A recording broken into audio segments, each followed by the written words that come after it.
నేను ఈరోజు కేదార్నాథ్‌కి వచ్చాను. ముఖ్యంగా వైఏ సిరీస్‌తో పేరు ఎండ్ అయినటువంటి వారికి కొంచెం జాగ్రత్త అవసరం అని నేను చెప్తున్నాను.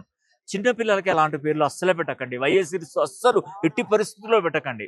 చాలామంది ముద్దుగా చిన్న చిన్న పేర్లు ఆద్య అని పెడతారు. అలా అస్సలే పెట్టకూడదండి. నిజంగానండి. మీరు ప్రపంచంలో ఉన్న ఏ పేరు పెట్టినా సర్వాలే.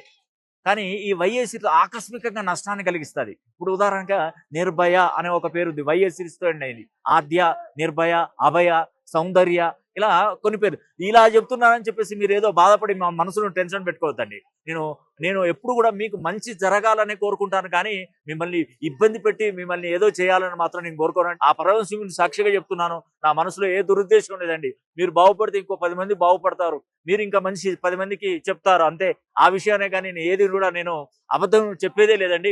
ఎందుకంటే వైఏ సిరీస్‌తో ఎండ్ అయినటువంటి వారికి మినిమమ్ 180 డిగ్రీస్‌లో గనక పేరు గనక ఉన్నట్టయితే నష్టాలు జరుగుతాయి. ఆ 180 డిగ్రీస్ కంటే పైన ఉందనుకోండి నో ప్రాబ్లమ్. ఏం ప్రాబ్లమ్ ఉండదండి. అందుకే నేను చెప్తున్నాను. ఉద్యోగాలు ఆలస్యం అవుతుంటాయి. వ్యాపారాలలో నష్టాలు జరుగుతుంటాయి. భార్యాభర్తల మధ్య గొడవలు జరుగుతుంటాయి. ఇలా వైఏ సిరీస్‌తో ఎక్కువగా పేరు ఎండ్ అవ్వడం వల్ల కొన్ని అనేక రకమైనటువంటి కష్టాలు పడే అవకాశాలు కూడా ఉంటాయి. కాబట్టి ఒక్కసారైనా మీ పేరులో ఉన్నటువంటి సంఖ్యాబలాన్ని మినిమమ్ 360 డిగ్రీలో పేరు బలాన్ని పెంచుకొని చూడండి. మంచి శుభ ఫలితాలు వస్తాయి. ఓం నమః శివాయ.